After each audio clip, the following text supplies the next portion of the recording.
No, sí, y a imagen y semejanza de Él. Esta es una palabra muy importante,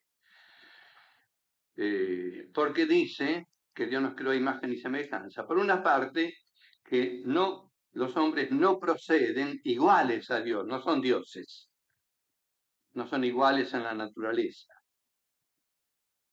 son menores que Dios, están hechos a imagen, a semejanza. Pero no obstante son semejantes a Él y en esto son mayor que los animales o que las plantas que no están hechos a imagen de Él. Y significa que los hombres están hechos a imagen y semejanza de Dios. Significa muchas cosas, pero por lo que nos puede interesar en este momento, puede significar esto. El hombre, Dios crea al hombre a su imagen y semejanza, porque así como Dios gobierna el mundo, el hombre puede gobernar el mundo. El gobierno que tiene el hombre del mundo es la conducción de la historia. En este momento los hombres están gobernando el mundo porque deciden en la OTAN atacar a Kosovo. Dirigen la historia, ¿ven? Mal o bien, es otra cosa. Pero eso significa un poquitito, el hombre está hecho a imagen de Dios, significa que Dios pone en sus manos, en su libertad, en su inteligencia, en su libertad, el dirigir la historia humana, el dirigirse a él personalmente y el dirigir la historia humana. ¿Sí? Entonces, gobierna, de ahí dominar los peces del mar, etcétera, a través del. En esto son semejantes a Dios. Dios crea el mundo y se lo encarga, lo deja en manos del hombre, de la libertad del hombre. Ese es el tema. No son dioses, pero son capaces, Dios los hace, les da el encargo y los ser capaces de dominar el mundo, de gobernar el mundo. Para otros, en cambio, ¿qué significa que Dios no los hace semejantes a Él? Barth, una linda interpretación. Los hace capaces de lenguaje. Pueden hablar, es decir, hace Dios un ser semejante a Él, significa con el cual puede dialogar, al cual le puede hablar, al cual le puede dirigir la palabra, la revelación. Entonces, eso es una semejanza. Con los animales no puede hablar, no les puede dar la revelación. En este sentido, el hombre es hecho a imagen de Dios, tiene palabras, tiene lenguaje, pues. Y él puede hablarle a Dios, la oración, etcétera. ¿Ven? Es en el fondo, ¿qué pasa? En el fondo de las dos interpretaciones, ya que el hombre puede dirigir el mundo, la historia, o puede hablar con Dios y con los demás, está el tema de que eso lo puede porque es inteligente, porque tiene libertad. En el fondo, el ser la imagen, la base está en la inteligencia, la conciencia y la libertad. Y no es el hombre imagen de Dios por su cuerpo. Bueno, normalmente van a decir no, que Dios no tiene cuerpo, entonces no podemos decir que Dios es imagen, que el hombre se ha hecho a imagen de Dios en el cuerpo. Sin embargo, de alguna manera hay que decir que sí, que Dios nos hace a su imagen, también por nuestro cuerpo, no porque Dios tenga cuerpo, sino porque nuestro cuerpo es expresión del espíritu, del alma, de aquello que en nosotros es imagen de Dios, de la inteligencia, de la voluntad. Y vean curiosamente, si leen el Salmo 8, oh Dios, Señor nuestro, qué grande es tu nombre, toda la tierra, empieza así, lo coronaste de. ¿Qué es el hombre para que te acuerdes de él? Y después lo coronaste de gloria, de honor, ¿no?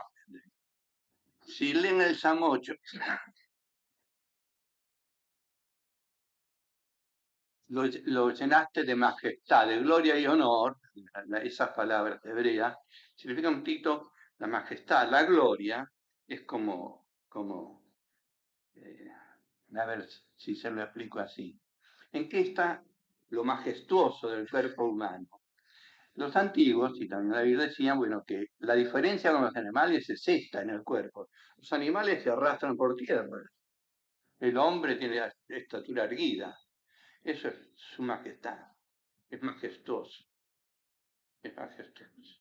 Entonces el cuerpo es índice, mira al cielo, dirán otros, no puede mirar hacia arriba, ni todo eso que el cuerpo del hombre tiene una cierta forma, una cierta pose, una cierta expresión, en el fondo no es solo por la estatura erguida, sino porque es expresión de una interioridad que le da majestad al cuerpo, expresión al cuerpo, cosa que no puede ser el animal, en el animal no hay una mímica, en el hombre hay una mímica, el cuerpo es de una importancia extrema, y nunca podremos leer en los ojos del animal lo que leemos en los ojos de un hombre o de una mujer, o de un niño, evidentemente, ¿no? El cuerpo es otra cosa. Participa del ser a imagen de Dios de alguna manera. Más todavía, si pensamos que Dios se va a encarnar, se encarnó, tomó cuerpo, y de ese Cristo decimos que es con todo entero, cuerpo y alma, decimos que es imagen de Dios invisible. Dios hace visible, corporalmente visible, en Cristo encarnado, en el Verbo encarnado. Esto digo aún para valorar un poco el tema del cuerpo, que a veces nosotros en esto somos a veces un poquitito maniqueos. Maniqueo. Ese es el segundo elemento, la semejanza. Y el tercer elemento que veíamos en la maternidad, que llamábamos el compromiso, padre tiene que asumir la responsabilidad por el hijo, es decir, tiene que tener un propósito, una intención de abrirle un sentido, darle un destino, un fin, proponerle un destino, un fin, una vocación al hijo. ¿Cómo se cumple acá?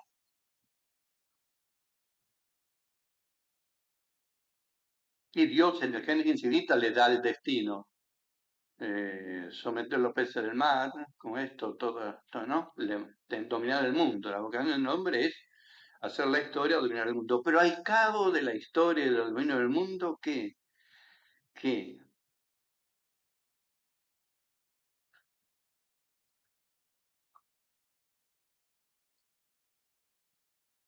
En teología se habla del Dios creador, y tal vez los que estudiaron, también los que estudiaron teología, ustedes en el seminario catequístico, no sé cómo habrán visto, pero en teología y en el catecismo de la Iglesia Católica van a encontrar que de Dios se habla como creador y como providente, tiene providencia o gobierno, se habla de providencia o gobierno. Son palabras clásicas. ¿Qué es la providencia y el gobierno de Dios? Es la intención de Dios creador de dirigir a la humanidad, al mundo, hacia un fin, hacia un sentido, hacia una cierta plenitud de sentido. Y la historia va a eso, es un camino hacia un sentido. Entonces, la providencia de Dios es el acto de Dios, el acto en el que Dios como asigna un sentido al mundo que crea y al hombre que crea. Abre un sentido, ¿ven? Es equivalente a lo que decíamos antes, eso es providencia o gobierno. Y gobierno significa, bueno, va llevando la historia a través de un camino que puede llegar a un término, a un destino. Es el Dios que es Señor de la historia, etc. Señor de la historia es que la gobierna de alguna manera. No la gobierna coactivamente, sino dejando al hombre la libertad, pero proponiéndole caminos y sentidos. La revelación, la revelación. Es una propuesta de sentido la revelación. Como los mandamientos es una propuesta de modo ético, moral de vivir para obtener sentido. Ustedes ven que acá entra el tema de la ley. En el Antiguo Testamento se habla siempre de la ley, los salmos hablan siempre de la ley y tienen un amor a la ley que realmente no tenemos nosotros los modernos. ¿Qué ley ni ley, no? Para nosotros todo lo que nos digan de ley nos suena a código de policía o este, ni los religiosos quieren ya hablar de ley y de obediencia, ¿te das cuenta? Entonces, pero en el mundo del Antiguo Testamento, la ley tiene una importancia impresionante. Dios da la ley a través de los ángeles. Ustedes saben que los ángeles en la congregación de Israel, cada pueblo tiene su ángel custodio que gobierna, que ayuda a gobernar, ¿no? Es interesante. Y Dios da la ley a través de los ángeles, Dios da los mandamientos, da la ley. ¿Para qué es la ley? Es para poder construir un pueblo en paz. Por eso no matarás o no robes, no, es para poder construir un pueblo en paz.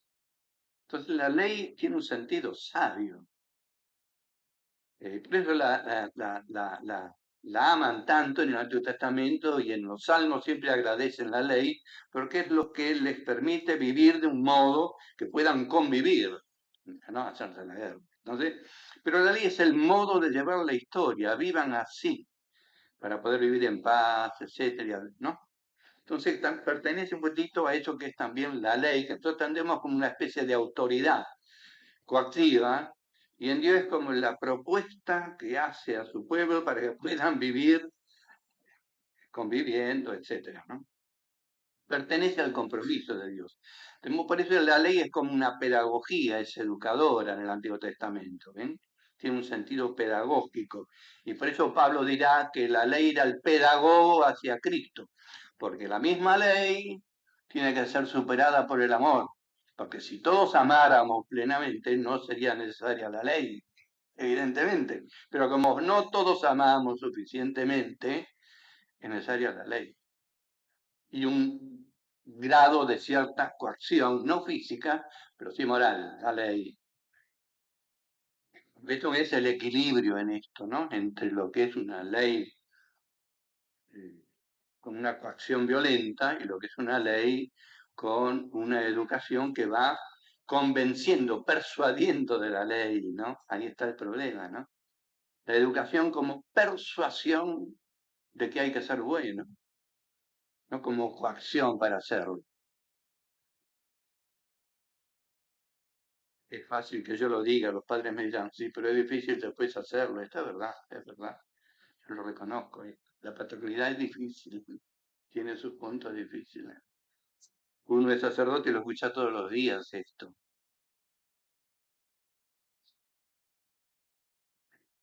Otra manera es en términos de vocación, ¿ven? Dios llama hacia un fin, hacia un sentido, ¿no? Y entonces, ¿dónde llama Dios? Dios crea, es Padre porque nos crea, es Padre porque nos crea a su imagen, y es Padre porque nos llama hacia un sentido. Eso no se lo entiende en el Antiguo Testamento, porque todo parece ser que el sentido es la muerte, entonces el no sentido.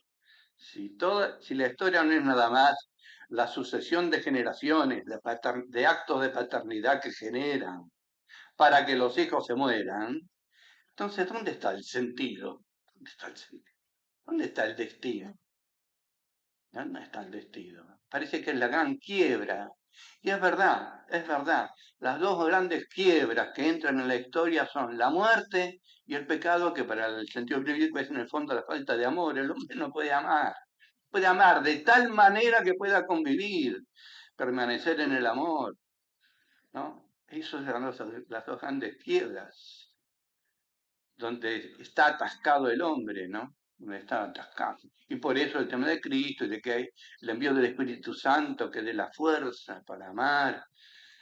Y de ahí la sabiduría, en el capítulo 2, el mismo capítulo que le cité antes, 2:21, va a hablar del misterio de Dios. El misterio de Dios ya empieza a adquirir otro sentido. Es la intención de Dios de dar un sentido. Lo oculto de Dios, ¿qué es? Es su ser, es su obrar, pero en el fondo lo oculto de Dios es la intención que Dios tiene al crear.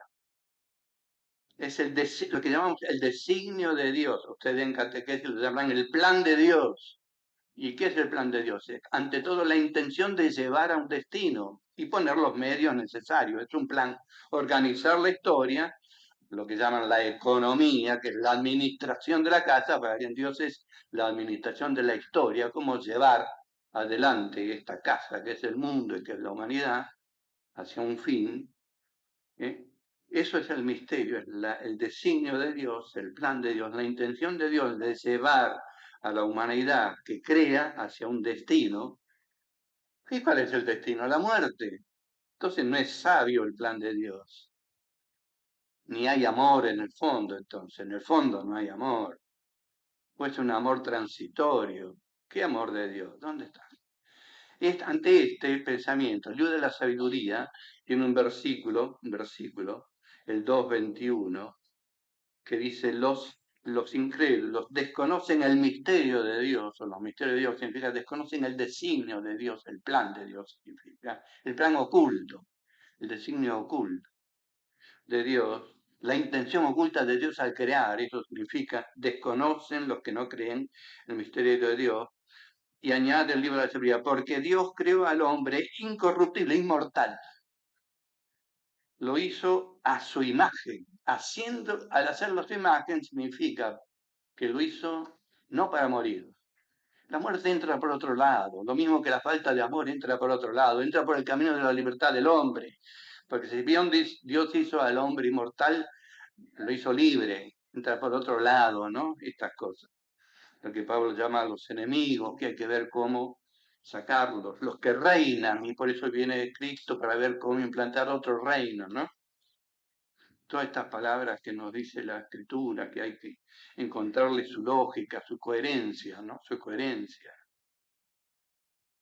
Vea entonces que la paternidad es sobre todo el generar un fin, un destino, ¿no? El abrir a un destino. Y eso me parece muy hermoso, muy hermoso. No solo dar la vida, y más que dar la vida, o además de dar la vida, sobre todo conducir hacia un fin. Y por eso Dios es Padre de todos los hombres, ¿no? Porque a todos los llama, aunque no todos entren. Para acabar esta primera parte, y no vamos a poder seguir mucho, ¿no?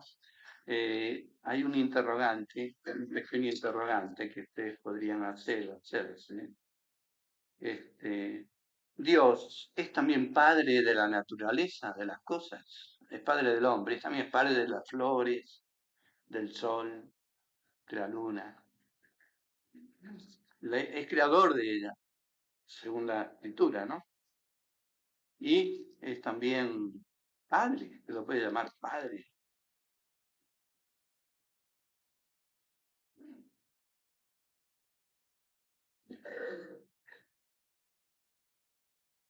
Todo lo que ha creado en los 5 días de la creación antes de crear el hombre también es una procedencia paterna.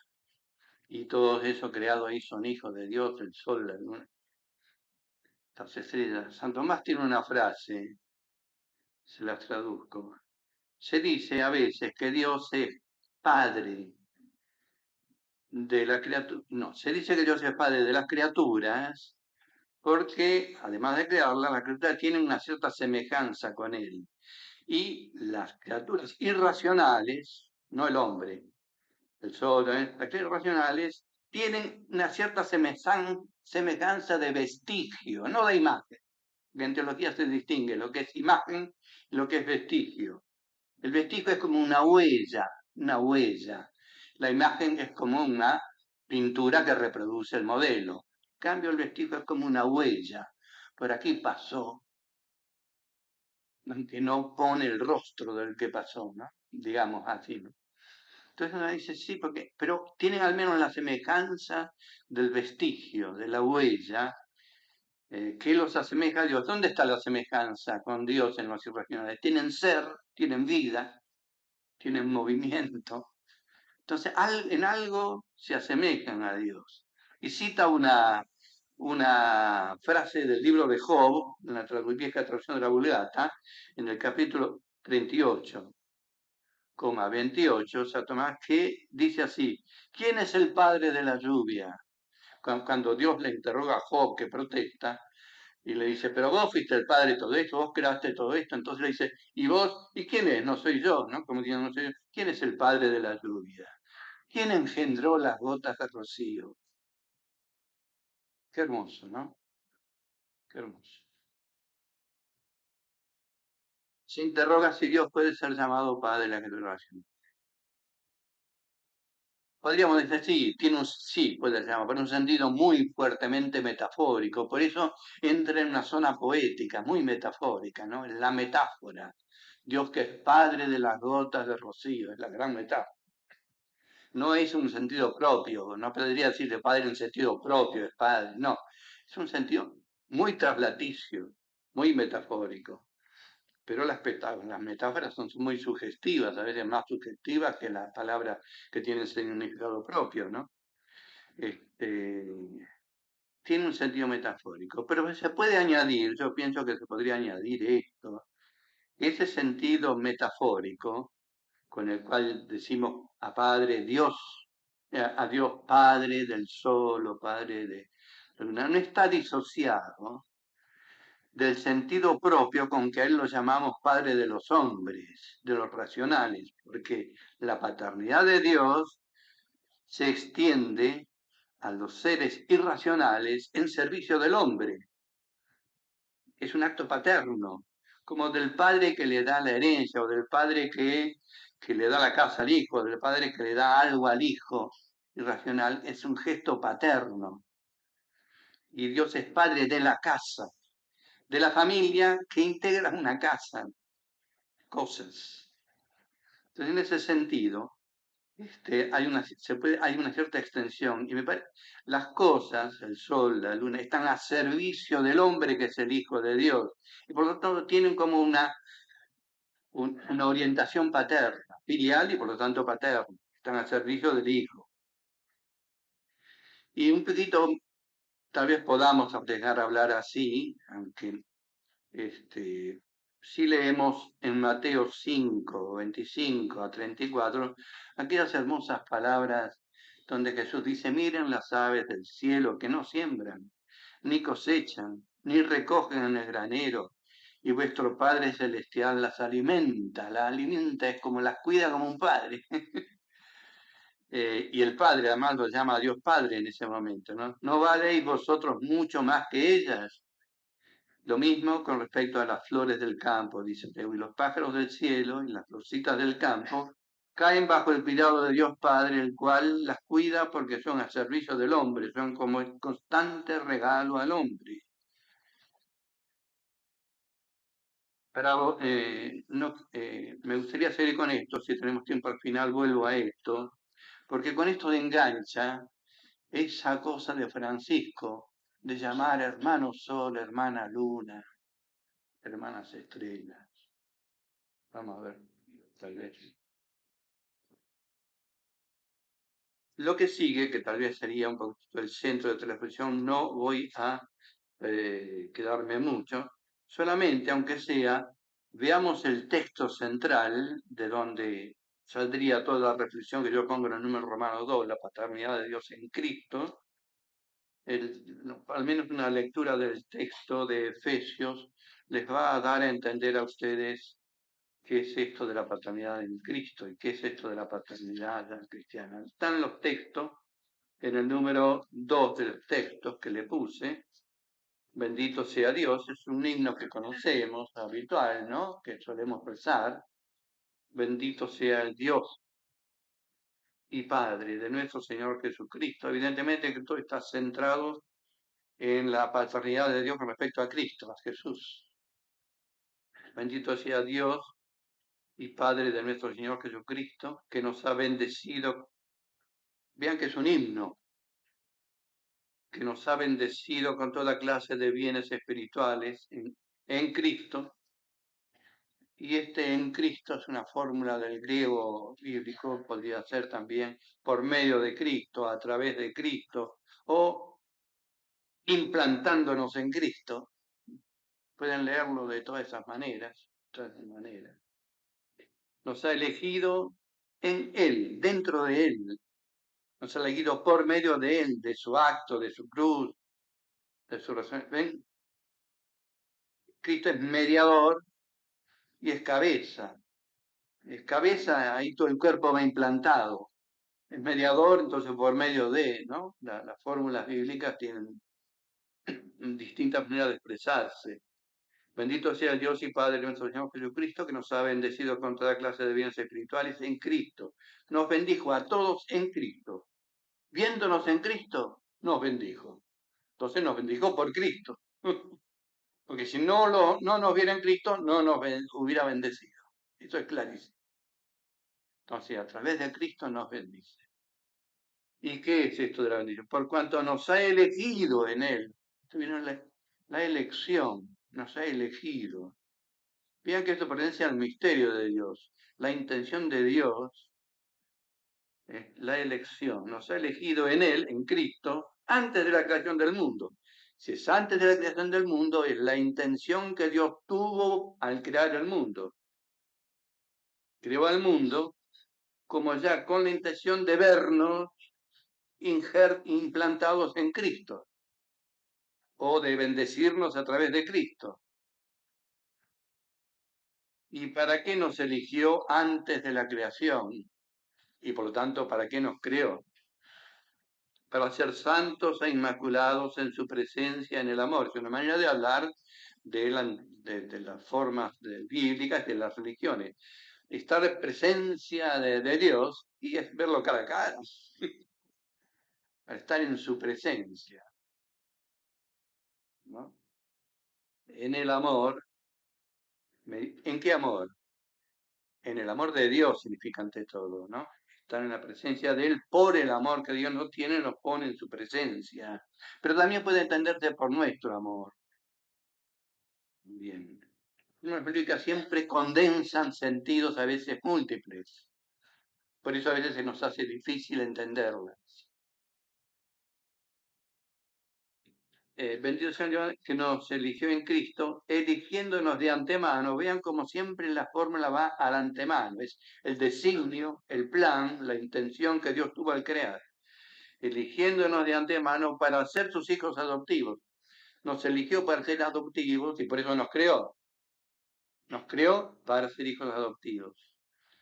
Dios Padre nuestro, los hombres, tienen la intención de ser Padre nuestro de forma adoptiva. De Cristo no es, Jesús no es hijo adoptivo, es hijo un poco por su propia procedencia natural de Dios. Nosotros nos elige para ser hijos adoptivos por medio de Jesucristo. Vean que el ser hijo adoptivo no disminuye mucho, porque la contrapropuesta en el orden humano sería el ser padre biológico. Pero, como les dije antes, lo que tiene un gran valor es que el padre elija a su hijo, lo reconozca, lo genera biológicamente y lo elige como hijo. Hay padres que no pueden aguantar haber sido padres, se van, y se van, y se van. Ustedes lo saben bien eso, ¿no? Hay padres que no pueden sostener su propia maternidad y se van. ¿Eh? Pasa más en los padres que en los padres, evidentemente, lógicamente, ¿no? Pero ser hijos adoptivos por medio de Jesucristo, conforme al beneplácito de su voluntad, a la decisión de su voluntad. El misterio está en la decisión, lo que quiso de antemano, para la alabanza de su gloria, etc. Vamos a seguir leyendo el versículo 7. En Él, en Cristo, tenemos, por medio de su sangre, por medio de Cristo, por medio de la cruz, de la sangre de Cristo, nos hace hijos suyos.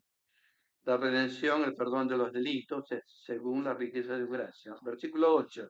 Que ha prodigado sobre nosotros con toda sabiduría e inteligencia. Su designio fue sabio, fue inteligente, dándonos a conocer el misterio, el designio, el plan, la intención que tenía al crear. Eso es el misterio de su voluntad, conforme al benévolo designio que en él se propuso de antemano para realizarlo en la plenitud de los tiempos. Vean que cuánta vuelta, ¿no? Es como una especie de meditación que vuelve sobre lo que acaba de decir para volverlo a decir. De ahí que sea embrollado a veces el lenguaje, porque así rezamos, pensando y volviendo, ¿no? Es un himno, esto se rezaba, se cantaba o se rezaba en la liturgia, ¿no? No es un discurso lógico, seguido, donde no hay que repetir nada, no. El benévolo designio que él se propuso de antemano a realizarlo en la plenitud de los tiempos, hacer que todo tenga a Cristo por cabeza, lo que son los cielos en lo que está en la tierra. A él, Cristo, por quien entramos en la herencia. Ven que es el fin. Dios nos creó para una herencia. ¿Cuál? La de ser hijos. ¿Y cuál es? La de estar en la casa del Padre. De ahí un poco el tema también de Pablo, de Juan Pablo en la tercia milenio veniente, ¿no? De la vida como una peregrinación que sale del Padre y vuelve al Padre. en la vida como camino de venida y de retorno, como éxodo y retorno. ¿Cómo podríamos brevemente explicar un poquito esto? Dios nos elige en, en Cristo para ser sus hijos adoptivos. Ese es el pensamiento. Del texto de Pablo se desglosan dos afirmaciones básicas. Dios nos eligió para ser sus hijos, es Padre nuestro adoptivo, y segundo, nos eligió para ser sus hijos en el Hijo, en Cristo, en el Hijo. Somos hijos en el Hijo, es una fórmula que se ha estampado en la historia de la teología. Somos hijos en el Hijo. ¿Cómo se podría decir esto brevemente, sugiriendo alguna cierta comprensión que no lejana, pero bueno,